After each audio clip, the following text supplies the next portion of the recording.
السلام عليكم ورحمة الله وبركاته. waxaan rajeynayaa in caafimaad qabtaan. Qaar badan oo ka mid ah muuqaalada kanaalkeena ku jira waxaan ku sharaxnay sidaad u baran karto luqadda Ingiriishka, sidaa luqadda uga baran karto websites kala duwan.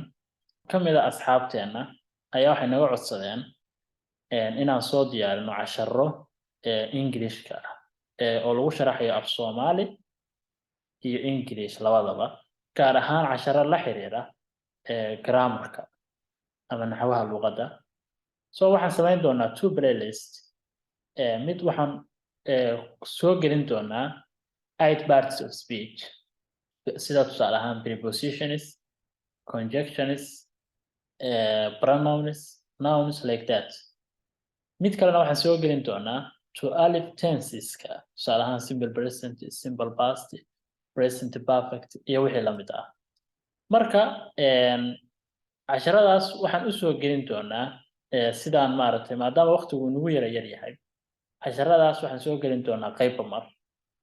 Waxaan u sharaxi doonaa qayb aan ku sharaxayno af Soomaali iyo qayb aan ku sharaxayno English, labadaba waan sameynaynaa.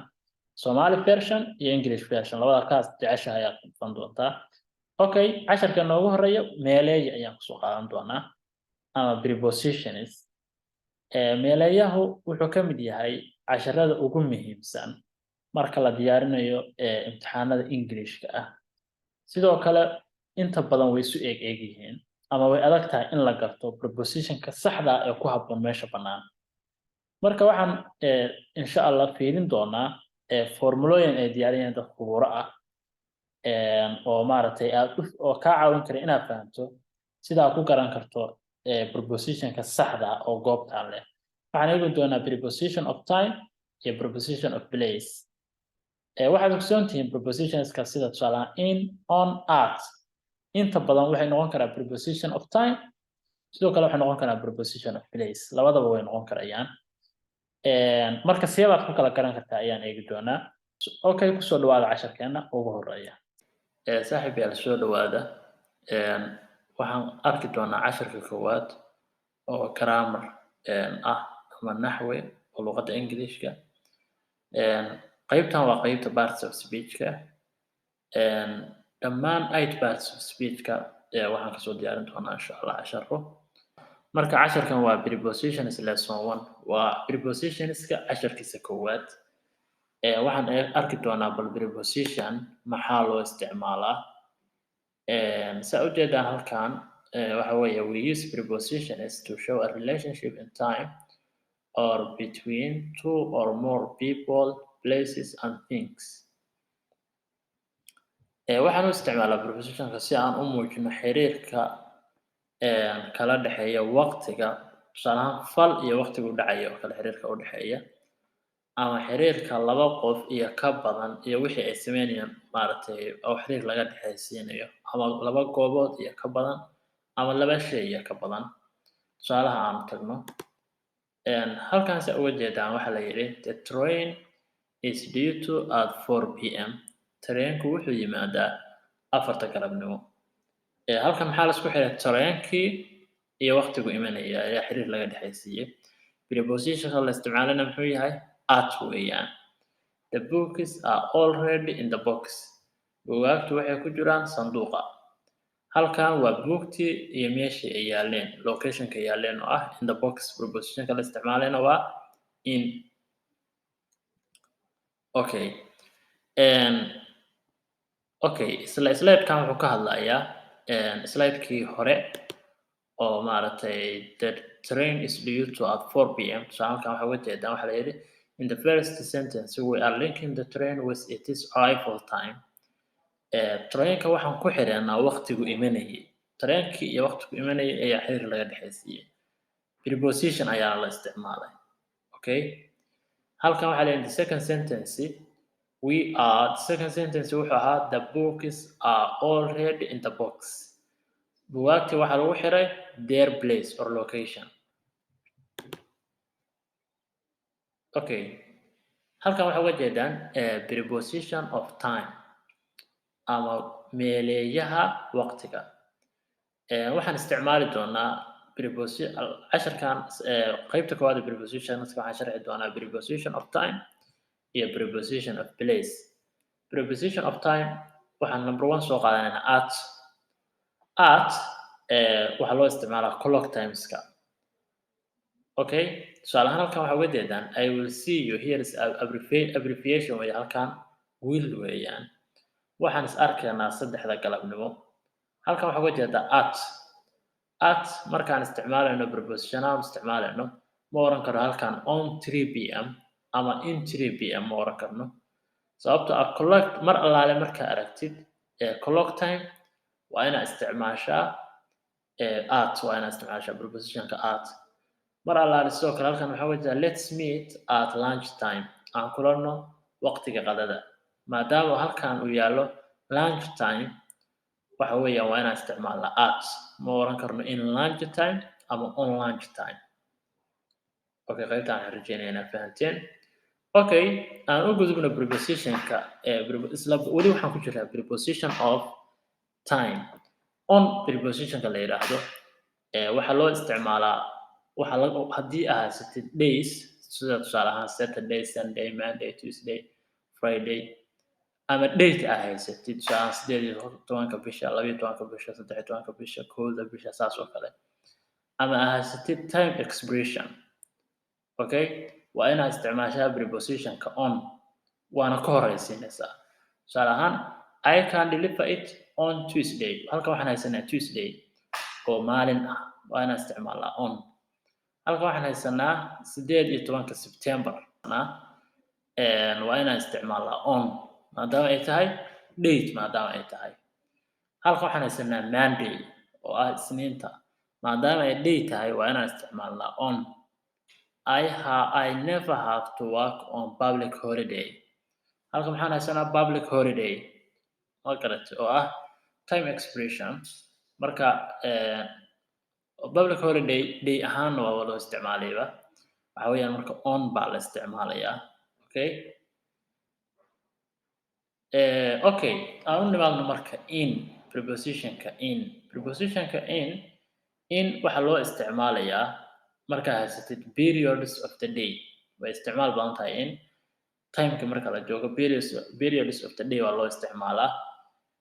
Tusaale ahaan subaxii ama galabtii ama duhurkii oo kale markaa leedahay in baa isticmaalaysaa. Tusaale ahaan waxaa uga jeedaan I will see you in the morning. Okay, waa inaan isticmaalnaa in maadaama haysano periods of the day. Sidoo kale halkan waxaa uga jeedaa let's meet in the afternoon, aan kulanno galabtii. In maadaama haysano afternoon waa inaan isticmaalnaa in. Okay, laakiin exception waxaa laga reebayaa but at night waqtigu hadduu yahay period of the night hadday tahay waa in la isticmaalaa at. That's exception. Okay, some people work best at night. Dadka qayb ayaa si fiican u shaqeeya waqtiga habeenkii. At baa la isticmaalay maadaama ay tahay period of the night. Okay, halkan waxaa uga jeedaan in. Okay, waa prepositionkaan usoo isticmaalay period of the day.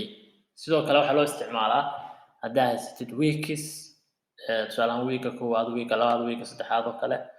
Ama aad haysatid seasons, tusaale ahaan springi, guga, dayrta, autumn, springi, summer saas oo kale.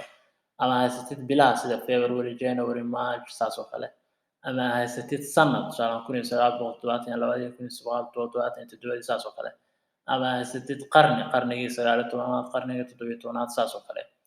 Waxaa isticmaalaysaa dhammaantood waxaa ka horeysiinaysaa in haddii preposition lagu weydiiyo weeyaan. Tusaale ahaan I am going on holiday in the first week of May. Halkan week baa haysataa. Saa awgeed maxaa isticmaashay? In baa isticmaashay. Okay, I love seeing flowers bloom in spring. Okay, halkan maadaama spring haysano oo gu ah waxaan isticmaalay in. There were terrible wars in the 17th century. Halkan maxaan haysanaa 17th century oo ah qarnigii 17aad. Maadaama aan century haysano waa inaan isticmaalaa in. Tusaale ahaan halkan waxaa laga soo reebay oo exception ah week indiga oo kale. waxa weeyaan waxa uu isticmaalaysaa isaga on ama waxa isticmaalaysaa at ma oran karto at the weekend waa inaad isticmaashaa in the weekend amaba on the weekend sidoo kale new year waxaa oran kartaa at the new year okay intaa waxaan uga soo gudubnay marka preposition of time wuxuu noqon doonaa qaybta xigta waxay noqon doontaa preposition of place ama meeleeyaha maxaan ku rahdaa goobta okay in plus three dimensional places in waxaa loo isticmaalayaa spaceyada leh saddex three dimensions waxa weeyaan waa wax leh length height iyo width intaas buu leeyahay Soomaali waxay noqonaysaa rajaynayaa waa balac joog iyo dherer tusaale ahaan waxaan taqaanaa sanduuqa boxka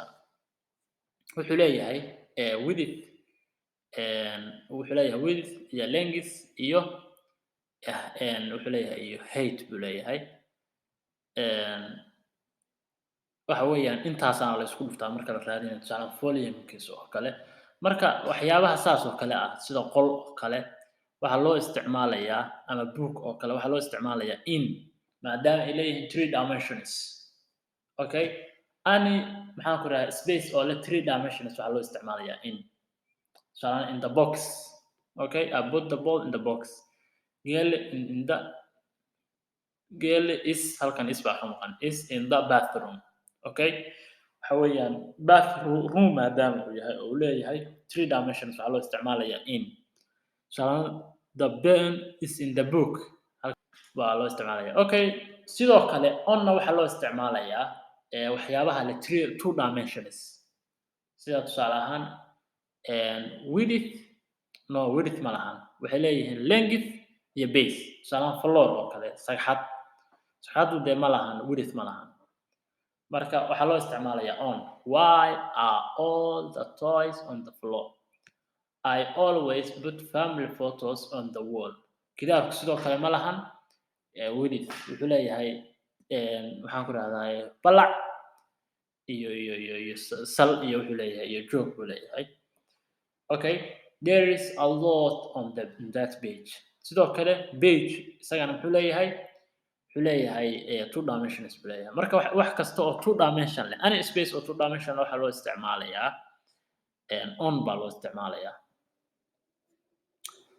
tusaalayaal dheeri ah baa halkan layna soo siiyey oo ah tusaalaha koowaad waxaa la yidhi the people are in clothes okay dadku waxaa la yidhi dadku waxay ku dhex jiraan baa la yidhi dharka but clothes and jewelry are on the people waxaan soo aragnay labada slide oo hore slidekii hore waxaan soo aragnay three dimensions waxyaabaha leh in loo isticmaalayo in tusaalahan clothes waxay ka mid yihiin waxyaabahan leh three dimensionska laakiin dadku maxay leeyihiin two dimensions bay leeyihiin oo maadaama ay two dimensions leeyihiin waxaa loo isticmaalayaa on oo qof kasta waa dherer iyo wuxuu leeyahay qof width lama jiro ama maaragtay sida kartoonkii oo kale u samaysan marka maadaama ay nooca yihiin on baa dadkii loo isticmaalay dharkiina waxaa loo isticmaalay in okay halkan waxaa uga jeedaan who is the man in the grey suit halkan suit maadaama uu yaallo oo dhar ah wuxuu leeyahay three dimensions marka saa awgeed maxaa loo isticmaalay waxaa loo isticmaalay in halkan maxaa uga jeedaan that shirt looks great on you shaatigan adiga uu kugu soo baxaya oo kale waxaa loo isticmaalay on okay some people wear rings on every finger dadka qaybtood far kasta waxay ku xirtaan faraanti maadaama ay taalo finger oo leh only width only waxay leedahay length iyo base bay leedahay maadaama ay fartu noocaas tahay waxaa loo isticmaalayaa on okay sidoo kale in iyo on baa wali lasii kala saarayaa in waxaa loo isticmaalaya transportationka marka la joogo private transportationka waxaa loo isticmaalayaa in public transportationkana waxaa loo isticmaalayaa on tusaale ahaan private transportationka markaan leenahay I came to work in the car today maanta shaqada waxaan ku imi gaari oo kale in baa la isticmaalay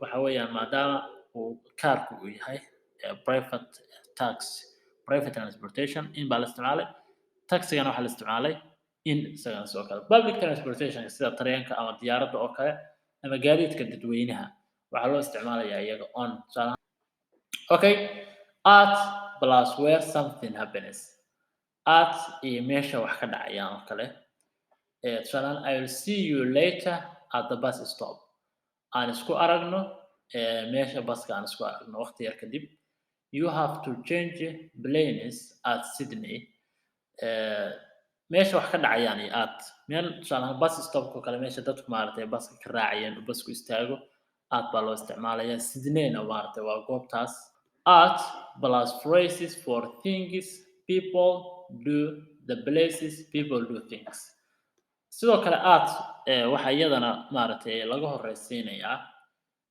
meelaha dadku maartay waxyaalaha dadku sameeyaan ama meelaha dadku wax ku sameystaan oo kale saas ay u dhigan tahay all the students are celebrating at the restaurant dhammaan ardaydu waxay ku dabaaldegayaan meherada agteeda okay ama meherada badhe I am studying at the university next year okay key pointiga markaan u gudubno ama gabagabadii iyo gunaanadkii waxa weeyaan identify the time or location of your thing or action aan soo gunaanadno waxaa la yidhi identify the time or location of your thing or action waxa jaangoysaa prepositionka lagaga baahan yahay horta ma time baa laga hadlayaa mise place baa laga rabaa okay marka inta jaangoyso saddexdii prepositions aan soo aragnay mid kasta wuxuu leeyahay rules u gaar ah